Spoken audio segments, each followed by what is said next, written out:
For this video guys ay isi-share ko kung paano ako naglo-load ng aking signal gamit yung aking GCash. So ganito lang yung guys. Ngayon guys ay i-open natin itong ating GCash at i-click natin itong load. Pagkatapos natin na-click ay i-click natin itong non-telco. Yan guys, i-click lang natin ito. Yan. Tapos i-enter natin yung 11-digit CP number natin. Kailangan natin ilagay yung ating CP number guys para sa ganun ay doon nila ilalagay yung ating nabiling load. Pagkatapos natin na ilagay yung ating CP number, click lang natin itong next. Ngayon guys, isusunod naman natin ay isi-search natin ito. Click natin itong search. Tapos i-type natin yung signal.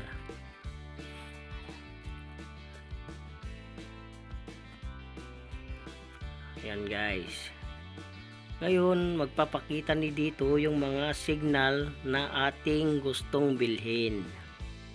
Yan guys, may 399, may signal prepaid load. Make sure guys na prepaid yung ating makiklik ibilhin. Ngayon, mayroon akong 700 na load kaya pipiliin ko dito guys ay yung 300 load. Itong 300 na to guys, itong signal prepaid load 300. Ito yung aking pipiliin.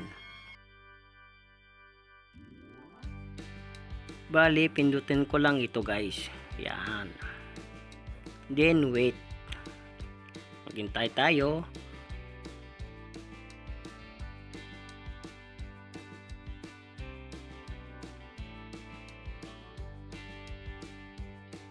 So, ayan na yung 300 guys. PHP 300. So, pindutin lang natin ito. Ayan. Then, wait again. So, ayun na guys.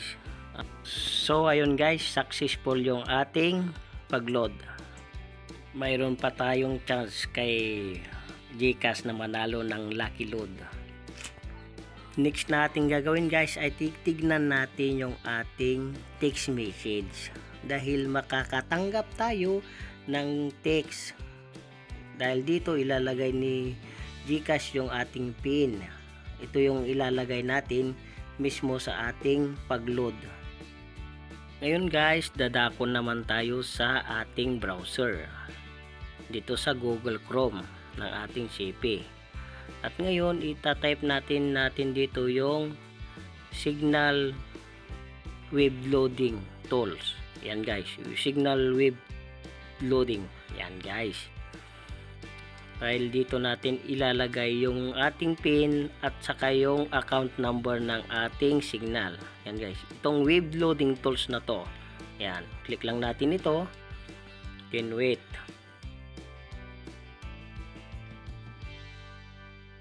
At ngayon guys, magpapakita naman itong si prepaid account number. Ito yung account number natin ng ating signal. Bari ilagay lang natin ito dito sa prepaid account number. Yan.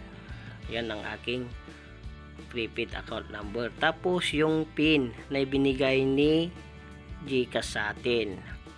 Bali, ilagay lang natin ito lahat ng mga PIN na ibinigay niya para magiging successful ang ating paglulod.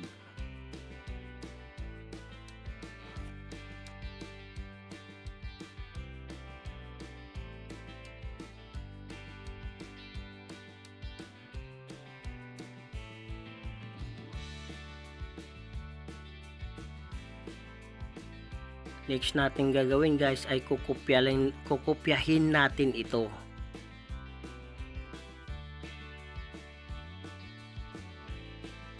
Kung ano yung naisulat guys dito, ito din ay ilalagay natin dito. Para sa ganon ay magiging successful yung ating pag-load.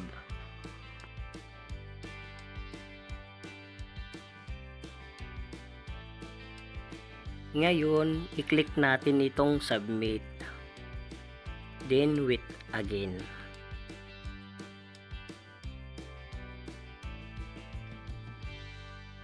So ayun guys, yung sinasabi niya dito ay successful na yung ating pag-load. Kaya pwede na natin itong i-close. So hanggang dito na lang guys. Salamat sa panunood at please lang baka nagustuhan mo itong video ay paki-like naman, and then paki-subscribe na rin ako and hit the notification bell para sa susunod nating video ay updated ka. Salamat.